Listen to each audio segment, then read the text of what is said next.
Hello बच्चों, देखिए last video तक हमने जो पार्ट कवर किया था वो अगर आपने तरीके से पढ़ा है तो अपन electric potential, potential difference, potential due to point charge, potential due to group of या सिस्टम ऑफ मल्टीपल चार्जेस और potential due to electric dipole at any point P R theta.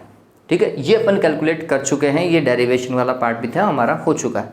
आज जो पॉइंट हम डिस्कस करने जा रहे हैं ये जनरली सीबीएसई के अंदर आता ही आता है और अदर बोर्ड एग्जाम में भी ये एक बेसिक सा क्वेश्चन है जो कि सीबीएसई में तो ये 5 मार्क्स का पूछ लेते हैं। इस पर्टिकुलर क्वेश्चन को जो आज अपन करने वाले हैं, आरबीएसई या फिर अदर बोर्ड के अगर हम बात करें तो इनके अंदर ये 3 मार्क्स का क्वेश्चन जनरली पूछा जाता है। तो बहुत इंपॉर्टेंट पॉइंट आज अपन डिस्कस करने वाले हैं। पॉइंट आपको दिखाई दे रहा होगा, electric potential due to uniformly charged spherical shell.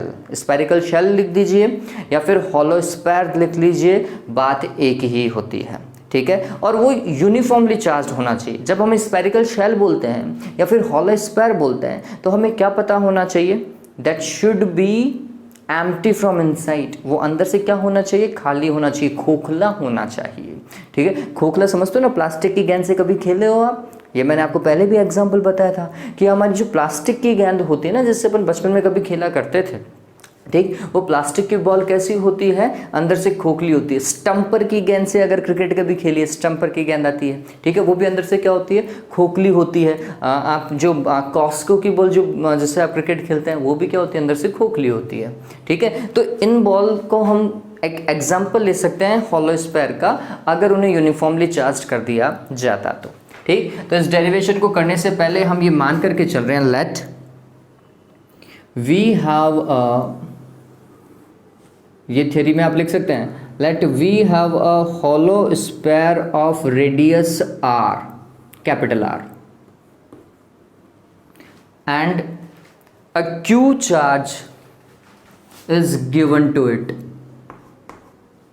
आपने क्या दिया उसे? क्यू चार्ज दिया, and that charge is uniformly distributed on the surface of hollow sphere. वो चार्ज क्या होता है? इस हॉलो स्फेयर की सरफेस पर यूनिफॉर्मली डिस्ट्रीब्यूट हो जाता है। ये आप सभी को और मुझे पता है। ठीक है बच्चों, अब इसके बाद में कैसे काम करेंगे? अब हमें ये भी पता होना चाहिए कि इलेक्ट्रिक फील्ड क्या है, क्योंकि इलेक्ट्रिक पोटेंशियल को कैलकुलेट करने से पहले हमें इसके इलेक्ट्रिक फील्ड, वेरियस पॉइंट्स पे इलेक्ट्रिक फील्ड कैलकुलेट करने पड़ते हैं या फिर वो पहले से में पता होते हैं। तो अब मैं वो लिख रहा हूं, we know that, what we know that. अब देखिए सबसे पहला ए, इलेक्ट्रिक फील्ड आउटसाइड लिख रहा हूं, हॉलो स्फेयर के आउटसाइड में इलेक्ट्रिक फील्ड कितना होगा?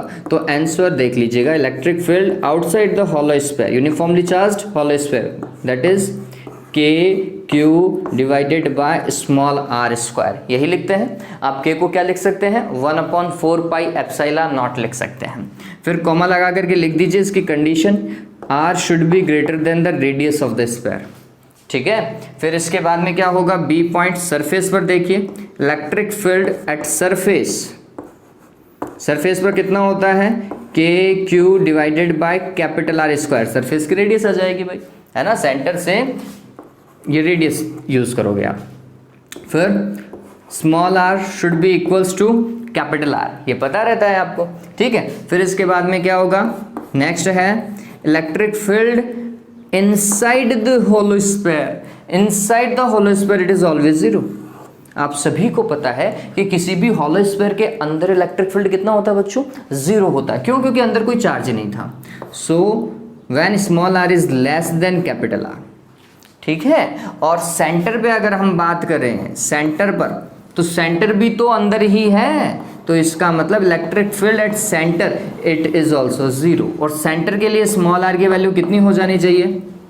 जीरो हो जानी चाहिए। ठीक है, ये पता चल गया अब हमें। ठीक, अब हमें क्या कैलकुलेट करना है? हमें पोटेंशियल कैलकुलेट करना है इन्हीं पॉइंट पे, आउटसाइड पे, सरफेस पे, इनसाइड पे और सेंटर पे। इन पॉइंट पे हमें क्या कैलकुलेट करना है? पोटेंशियल कैलकुलेट करना है। किस तरीके से पोटेंशियल कैलकुलेट किया जाएगा? तो समझिए, सबसे पहला ए पॉइंट क्या भाई? पोटेंशियल, या फिर आप लिख सकते हैं when point P is when point P is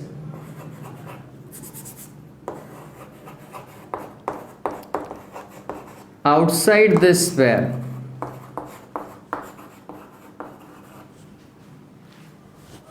है ना, स्क्वायर के क्या हो, पॉइंट P बाहर हो, तो फिर हम कैसे कैलकुलेट करेंगे। देखिए डायग्राम समझिए, ये हमने हॉलो स्क्वायर बनाया, फिर इसका रेडियस आप डिफाइन करें, इसका रेडियस कितना, कैपिटल R आप डिफाइन करेंगे, इसको चार्ज बताएंगे कि कितना चार्ज आपने दिया, क्यू चार्ज हम पहले ही बोल चुके हैं, थ्योरी के अंदर आपने वो चीज़ लिख ली होगी। फिर इसके बाद में क्या है, आपका point P it should be outside this square, यहाँ पर, ठीक। तो ये हमने मान लिया कि ये पॉइंट P था, जहां पर हमें क्या कैलकुलेट करना है, पोटेंशियल कैलकुलेट करना है। किस तरीके से करेंगे बच्चों पोटेंशियल, तो पोटेंशियल का वो कॉन्सेप्ट समझिए, क्या भाई, कि किसी यूनिट टेस्ट चार्ज को, पॉजिटिव टेस्ट चार्ज को आपको इनफाइनाइट से कहाँ तक लाना है, P पॉइंट तक लाना है, ठीक है। और P पॉइंट तक लाने में हमने जितना वर्क किया, हमने मतलब एक्सटर्नल सोर्स ने जितना वर्क किया, that work will be potential at that point P, ठीक है। यही तो बात है। ये चलो, मैं जब भी वीडियो बनाता हूँ पता नहीं क्यों सब्जी वाले क्यों आते हैं, चलो वो भी अपना काम ही कर रहे हैं, ये भी समझ सकते हैं अपन। ओके, तो क्या हो रहा है वो समझिए। इस P पॉइंट पे पोटेंशियल कैलकुलेट करने के लिए एक यूनिट टेस्ट चार्ज को, पॉजिटिव टेस्ट चार्ज को इनफाइनाइट से कहाँ तक लाना पड़ रहा है, P पॉइंट तक लाना पड़ रहा है। और उस P पॉइंट तक लाने में जो वर्क डन होता है, that work done will be the potential at that point, ठीक। अब देखिए पोटेंशियल को कैलकुलेट करने का तरीका क्या, तो अपन फॉर्मूला पढ़ चुके हैं, क्या भाई, कि ये होता है infinite to that particular point, particular point की डिस्टेंस कितनी, स्मॉल r, फिर यहाँ पर क्या लिखेंगे, E vector dot D R vector, और फाइनली सॉल्व करोगे तो ई डी आर ही आना है, और ये यहाँ पर क्या आएगा, माइनस आएगा, ठीक है। चलिए अब यहाँ पर ये भी समझिए, अगर मैं इस कंडीशन को समझता हूँ तो मेरे को ये भी पता है कि स्मॉल r की वैल्यू किससे ज़्यादा है, कैपिटल R से, तभी तो वो आउटसाइड आ रहा है। स्मॉल r की वैल्यू देखो कैपिटल R से ज़्यादा है ना बच्चों, ठीक है। चलिए तो ये अब हमें सॉल्व करना है। अब हम पोटेंशियल कहाँ कैलकुलेट कर रहे हैं, आउटसाइड, ठीक। अब इलेक्ट्रिक फील्ड कौन सा यूज करना पड़ेगा, इतने सारे उतार दिए तो कौन सा, तो ये बात ध्यान रखो, जहां वो यूनिट टेस्ट चार्ज मूव कर रहा है उस पर्टिकुलर एरिया में इलेक्ट्रिक फील्ड कितना है, वो इलेक्ट्रिक फील्ड आप यूज करेंगे। तो हम बोलेंगे कि इस केस में तो इलेक्ट्रिक फील्ड आउटसाइड का यूज होना चाहिए, क्यों, क्योंकि टेस्ट चार्ज जो है वो सरफेस के बाहर ही ट्रेवल कर रहा है, ठीक है। तो बाहर ट्रेवल कर रहा है तो ये इलेक्ट्रिक फील्ड कौन सा होना चाहिए, आउटसाइड वाला इलेक्ट्रिक फील्ड होना चाहिए, ये ध्यान में रखें, ठीक है। चलिए काम करते हैं, तो ये minus infinite to small r, और आउटसाइड वाला इलेक्ट्रिक फील्ड कितना था बच्चों, KQ divided by R square, और यहाँ पर आ जाएगा dr तो ऐसा कैसा उतार दिया अपन ने। फिर जो कांस्टेंट टर्म है उसे बाहर निकालो, तो कांस्टेंट टर्म को बाहर निकालने के लिए K that is constant for vacuum and for any other medium, ठीक है। तो ये हो जाएगा क्या, माइनस K और Q को तो बाहर निकाल दिया क्योंकि चार्ज भी फिक्स ही दिया हमने। फिर क्या रिमेनिंग रहा, 1/r स्क्वायर, इसका इंटीग्रेशन होगा r के रेस्पेक्ट में। फिर इंटीग्रेशन करने के लिए क्या करना पड़ेगा, ये जो r स्क्वायर है इसको ऊपर की ओर लेकर क्या हो गए, तो पावर -2 हो जाएगी, ठीक। ये इंटीग्रेशन बच्चों हम कर चुके हैं, कोई नई चीज नहीं बता रहा हूं मैं। तो फिर यहां पर V outside will be -KQ integration infinite to small r, और r को ऊपर लेकर के आ गए तो -2 एंड dr, डन हो गया। चलिए अब इसके बाद में क्या होगा बच्चों, इसका इंटीग्रेट करो भाई, और ये सभी को पता है मेरे हिसाब से, अब तक तो पता चल गया होगा। क्या भाई, इंटीग्रेशन में क्या होता है, एक पावर ऐड कर देते हैं, तो -2 था, अब इसकी एक पावर ऐड कर दो, और उतनी ही पावर का नीचे डिवाइड लगा दीजिए, है ना, यही फॉन्ट है। फिर इसके बाद में कहाँ से लेकर कहाँ तक, that is lower limit and that is upper limit, ठीक है। अब इसको सॉल्व कीजिए, ये सॉल्व कर चुके हैं बच्चों, potential due to point charge, यही डेरिवेशन थी, कोई अलग से डेरिवेशन नहीं थी, यही वैल्यू रख के काम कर रहे थे। फिर ये क्या हो गया, r की पावर -1, और नीचे भी क्या आ गया, -1 इनफाइनाइट टू स्मॉल r। फिर क्या होगा बच्चों, ये -1 को इससे मल्टीप्लाई करेंगे, पॉजिटिव हो जाएगा, दैट विल बी KQ। अब देखो ये जो -1 है ना, इसको अपन 1/r लिख सकते हैं, तो पॉजिटिव हो गई पावर, ठीक है। और ये इससे मल्टीप्लाई होकर के प्लस करवा रहा है, कहाँ से लेकर कहाँ तक, इनफाइनाइट टू स्मॉल r। अब क्या हो रहा है, तो हमने लिखा k q, फिर upper limit that is 1/r minus lower limit, तो r की जगह इनफाइनाइट रख दो, और 1/∞ हमें सभी को पता होता है क्या होता है, 0 होता है, तो it will B k q divided by small r, that is the potential outside. पता चल रहा है क्या? तो अगर आप यहाँ पर लिखोगे तो इसी के रेस्पेक्ट में पोटेंशियल कितना मिल रहा है, V0 k q divided by small r, एक पावर कम हो जा रही है बस नीचे से, ठीक है, और वैसा का वैसा ही आ रहा है। आउटसाइड की बात करें तो, ठीक। चलिए अब इसके बाद में कहाँ कैलकुलेट करेंगे, सरफेस के ऊपर। ये P पॉइंट कहाँ जाना चाहिए, सरफेस पर जाना चाहिए, ठीक है। तो नेक्स्ट B देखेंगे, B डेरिवेशन किस तरीके से किया जाएगा, ये ध्यान में रख लो भाई। इनफाइनाइट टू स्मॉल r था, तो यहाँ पे k q divided by small r आया। अगर इनफाइनाइट टू मैं कैपिटल R करूंगा इसी डेरिवेशन को, तो यहाँ पे स्मॉल r की जगह क्या आएगा, कैपिटल R आएगा, ठीक है। फाइनली आना तो इतना ही है, तो भी अपन करके देखते हैं। चलिए, तो सेकंड पॉइंट अपन डिस्कस कर रहे हैं, व्हेन पॉइंट P इज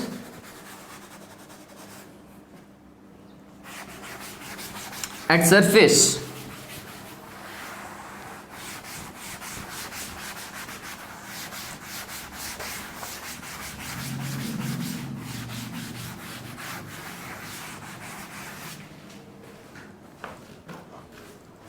तो अब नेक्स्ट केस में when point P is eight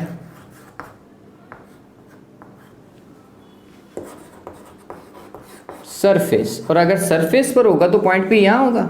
इसका मतलब ये यहाँ से लेकर यहाँ तक की डिस्टेंस रेडियस ही हुई, तो स्मॉल r की वैल्यू किसके इक्वल है, कैपिटल R के इक्वल है इस केस में। तो अब स्मॉल r की जगह कैपिटल R लिखेंगे। और ये P पॉइंट, अब आपको चार्ज को इनफाइनाइट से कहाँ तक लाना पड़ेगा, सरफेस तक लाना पड़ेगा, ठीक। तो इस बार फॉर्मूला क्या बनेगा, सरफेस वाला वही, minus integration infinite to capital R लिखूंगा, फिर यहाँ पर E dr। अब मेरे को ये बताओ कि यहाँ पर E कौन सा यूज़ करेंगे, ये वाला E। तो कॉन्सेप्ट समझिए, क्या, जहाँ चार्ज मूव कर रहा है वही इलेक्ट्रिक फील्ड यूज़ करना है। बच्चे क्या करते हैं, नॉर्मल गलती देखिए कि जब आउटसाइड निकाल रहे थे तो आउटसाइड वाला पुट कर देते हैं, और जब सरफेस पर निकाल रहे थे तो सरफेस वाला इलेक्ट्रिक फील्ड पुट करते थे, ठीक। बच्चों ये ध्यान में रखो, इलेक्ट्रिक फील्ड कौन सा, जहाँ चार्ज मूव कर रहा है। मूव कहाँ कर रहा है, ये तो आउटसाइड है, सरफेस पे थोड़ी घुमा रहे हैं हम चार्ज को, ठीक है। हम चार्ज को कहाँ पर लेकर, कहाँ से लेकर आ रहे हैं, इनफाइनाइट से कहाँ तक लेकर के आ रहे हैं, सरफेस तक लेकर के आ रहे हैं। इसका मतलब चार्ज घूम तो बाहर ही रहा है, it is travelling outside, finally it is reaching at the surface, finally है, ये बात ध्यान में रखें। लेकिन इनिशियल तो वो आउटसाइड से ही घूमना चालू हुआ था, तो इलेक्ट्रिक फील्ड भी कहाँ का यूज करोगे, आउटसाइड का। तो अंदर वाला पार्ट तो वो का वही है, लेकिन बस लिमिट में ये आपको कैपिटल R लगाना है, ठीक है। फाइनल पॉइंट ही चेंज हुआ है और कुछ नहीं। ऑल राइट, तो V एट सरफेस ये ध्यान में रखिएगा कितना होता है, minus infinite to capital R, outside वाला इलेक्ट्रिक फील्ड dr, ठीक। इसको सॉल्व करेंगे तो क्या आएगा बच्चों, आउटसाइड वाले को सॉल्व किया था तो हमने क्या लिखा था, हमने लिखा था k q बाहर चला जाता है, ठीक है, और यहाँ पर 1/r रिमेनिंग रहता है। अब यहाँ पे लिमिट के इनफाइनाइट टू क्या होगी, कैपिटल R आएगी। अरे ये तो पता है ही, चलिए चलो मैं करके बता देता हूँ अभी इसको, लेकिन थोड़ा सा जल्दी देख लेंगे, ठीक है। चलो तो वैल्यू पुट करते हैं, इनफाइनाइट टू कैपिटल R, ये हो जाएगा k q divided by small r square, और यहाँ पर dr लिखूँ, फिर माइनस के क्यू को क्या कर लेंगे, बाहर निकाल लेंगे, इंटीग्रेशन में 1/r स्क्वायर और dr, इनफाइनाइट टू कहाँ तक, कैपिटल R तक। फिर क्या होगा, आर स्क्वायर को ऊपर की ओर लेकर के जाएं तो माइनस का के क्यू तो ऐसा का ऐसा था, आर स्क्वायर को ऊपर की ओर लेकर जाएंगे तो पावर -2 हो जाएगी, dr इनफाइनाइट टू कहाँ तक, कैपिटल R। फिर क्या होगा, माइनस का के क्यू ऐसा का ऐसा, इसको इंटीग्रेट करो, r की पावर -2 + 1 और -2 + 1, फिर इनफाइनाइट टू कहाँ तक, कैपिटल R तक आएगा। फिर माइनस का k और q ऐसा का ऐसा, r की पावर देखो कितनी, यहाँ पर भी -1 और यहाँ पर भी -1, इनफाइनाइट टू कहाँ तक, कैपिटल R तक। ये कहाँ पर कैलकुलेट कर रहे हैं, सरफेस पर, ठीक। -1 को इससे मल्टीप्लाई किया, मल्टीप्लाई करते पॉजिटिव हो गया ये, तो ये हो जाएगा k q। फिर ये पावर को नीचे क्यों लेकर के आए, ऐसे ही तो बोल रहा हूँ, कहाँ से लेकर कहाँ तक, इनफाइनाइट टू कैपिटल R। फिर के और क्यू। स्मॉल आर की जगह एक बार तो कैपिटल आर लिखो और एक बार स्मॉल आर की जगह इनफाइनाइट लिखो और बीच में किसका साइन लगाओ, माइनस का, 1 अपॉन इनफाइनाइट 0। आंसर कितना आया, के Q divided by capital are, that is surface, potential at surface. ठीक, तो ये बात ध्यान में रखना, पोटेंशियल एट सरफेस, और ये लिमिट ध्यान में रखो, सरफेस के लिए क्या होता है, minus infinite to capital R E not D R, और इसकी वैल्यू फाइनली कितनी आती है, K Q divided by capital R. Minus के साथ में इंटीग्रेट होगा तो यहाँ पे प्लस होगा तो फिर यहाँ पे माइनस लगाओ, ठीक है। तो ये बात ध्यान में रखना, माइनस के साथ में इंटीग्रेट करते हैं तब जाके यहाँ पर प्लस आता है, ये बात ध्यान में रख लीजिएगा। माइनस के साथ में इस चीज को ध्यान में रख लो, ये सबसे इंपॉर्टेंट चीज है। Minus infinite to capital R E not D R, और इसकी वैल्यू कितनी है बच्चों, K Q divided by capital R. ध्यान में रखना, क्यों, क्योंकि ये चीज आगे मैं डायरेक्ट उतारने वाला हूं, क्योंकि अब तो पता चल गया है मेरे को, सॉल्व करने के बाद में तो पता चल रहा है नहीं चल रहा है, ठीक है। चलिए अब कहां पर, अब निकालेंगे इनसाइड, पॉइंट इज इनसाइड, ठीक है। तो अब ये 1 सेकेंड बच्चों, ये हिलाना होना,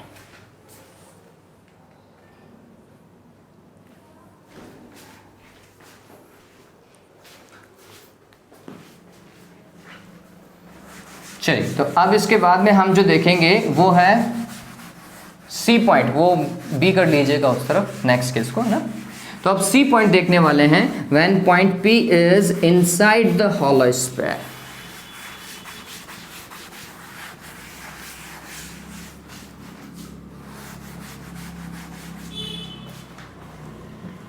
is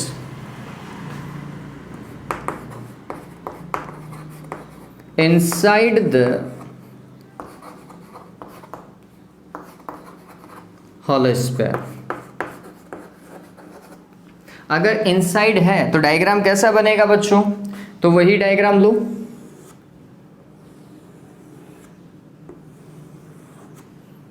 फिर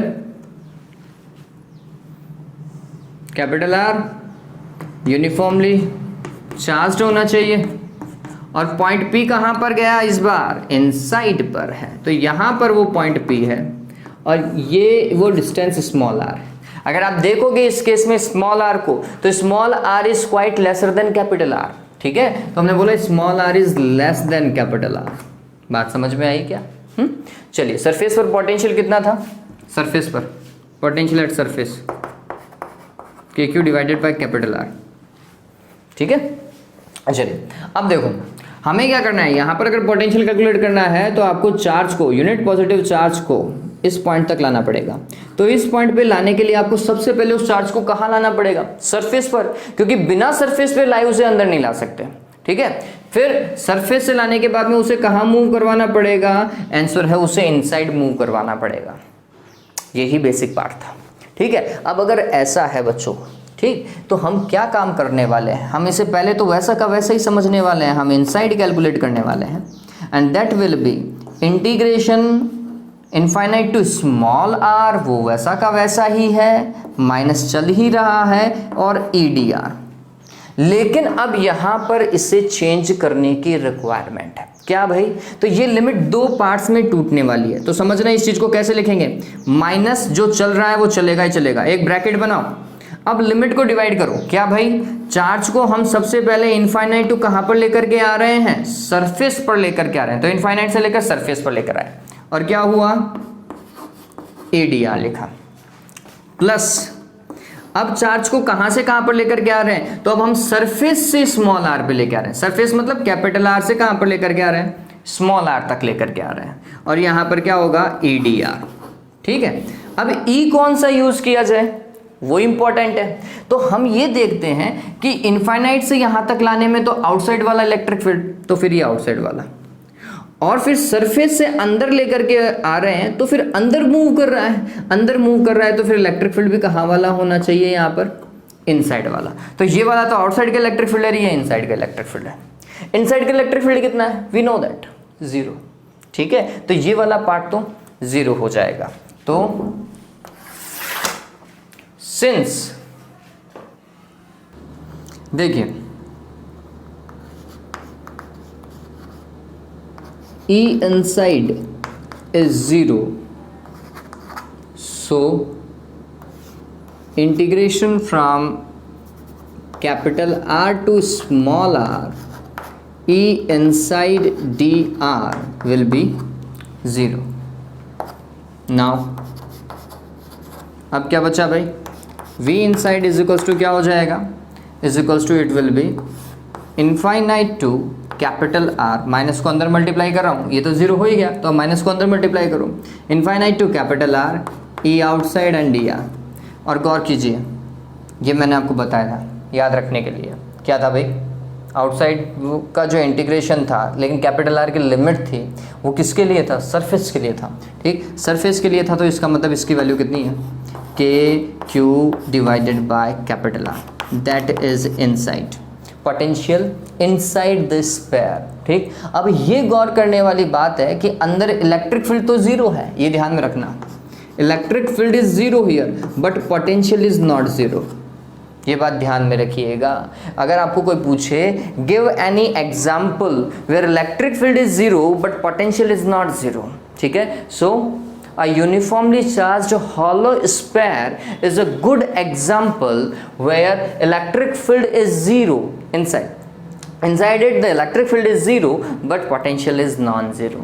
ऑल राइट, तो ये ध्यान में रखें, पता चल गया ये इनसाइड का, तो आप वहाँ पर लिख सकते हैं, ये यहाँ पे ये तो 0 था, लेकिन इस केस में पोटेंशियल कितना था, V इनसाइड का हमने कितना निकाला है, KQ divided by capital R, ठीक। अगर ये पोटेंशियल अंदर है तो इसका मतलब सेंटर पर भी यही पोटेंशियल होगा, क्योंकि अंदर हर एक जगह पर पोटेंशियल इतना ही है। Similarly potential at centre is equals to potential of surface, that is KQ divided by capital R, ठीक है। इस तरीके से हम काम कर सकते हैं, तो ये समझ में आ गया होगा आपको। चलिए, तो अगर ये सारी चीज़ें हमें समझ में आ गई हैं तो फिर हम क्या करेंगे, ग्राफ को देखेंगे, ठीक। ग्राफ के लिए हमें वैल्यूज़ अच्छे से पता होनी चाहिए, तो अब देखो ग्राफ की बात करते हैं, और ये अच्छे से पता चला ना बच्चों। चलिए, अगर हम ग्राफ की बात करें तो मैं दोनों ग्राफ को आपको बता देता हूँ।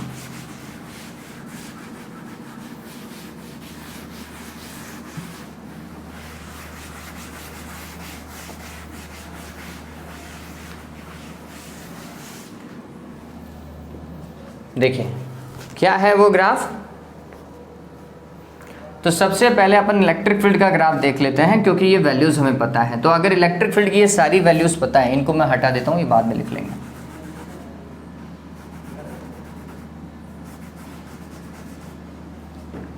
ये अगर वैल्यूज हमें पता है तो इलेक्ट्रिक फील्ड के लिए ग्राफ कैसा बनाया था बच्चों, आप सभी को पता होना चाहिए इलेक्ट्रिक फील्ड वाला ग्राफ, तो क्योंकि हम डिस्कस कर चुके हैं। यहाँ पे स्मॉल r है, यहाँ पे पोटेंशियल है, और ये वाली पॉइंट यहाँ पर अगर अपन देखें तो यहाँ पर कैपिटल R लिखते हैं, और यहाँ पर सेंटर होता है, तो सेंटर से सरफेस तक दैट इज इनसाइड, ये इनसाइड हो गया, और फिर ये वाला पार्ट क्या होगा, आउटसाइड वाला। और इनसाइड और आउटसाइड को कैसे लिखते हैं वो आप लिख सकते हैं। कुछ बच्चों को पता नहीं चलता, इसलिए आप ये टर्मिनोलॉजी यूज कर सकते हैं, इसमें कोई गलत नहीं निकाल सकता।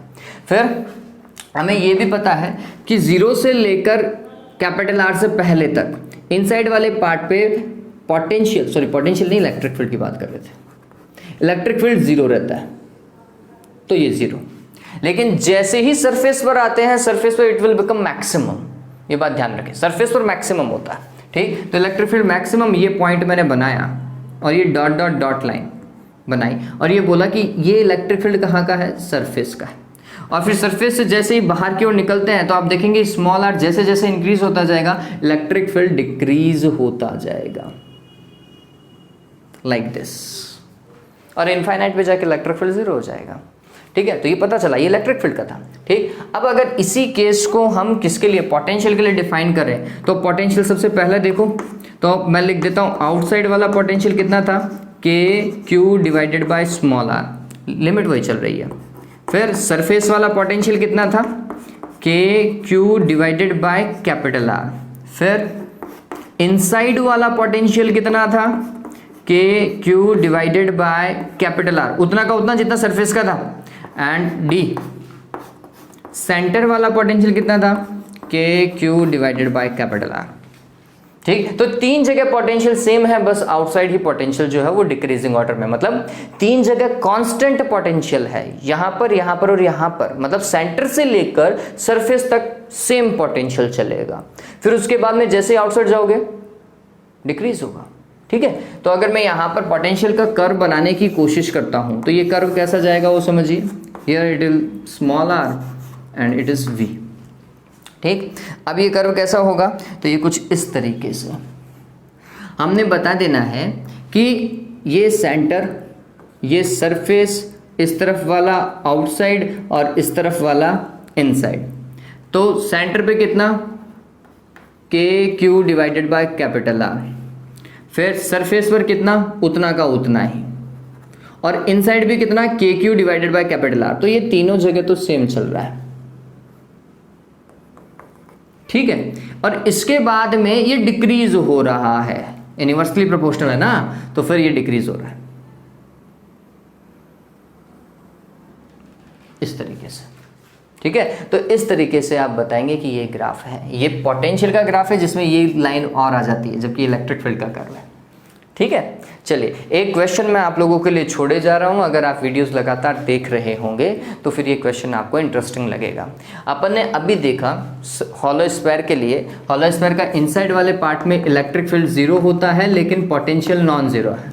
मेरे को ऐसा एग्जाम्पल बताएं जो इसका जस्ट अपोजिट हो, जहां electric field is non zero but potential is zero, है ना। ऐसी जगह का एग्जाम्पल बताएं जहां potential is zero but electric field is non zero. ये आपके लिए मैं छोड़े जा रहा हूं और मैं बता चुका हूं, है ना। ऐसा नहीं है कि ये वाला पॉइंट डिस्कस नहीं किया है, बस ऐसे नहीं बताया कि ये वो जगह है, लेकिन वो पॉइंट अपन पढ़ चुके हैं, ये मैं आपको बता रहा हूँ। ठीक है, वहां पर पोटेंशियल जीरो था लेकिन इलेक्ट्रिक फील्ड जीरो नहीं था बच्चों। चलिए, उम्मीद करता हूँ ये चीज़ आपको अच्छे से समझ में आई होगी। आगे वाले पार्ट में आगे वाली चीज़ें डिस्कस करेंगे। Have a good day. Take care.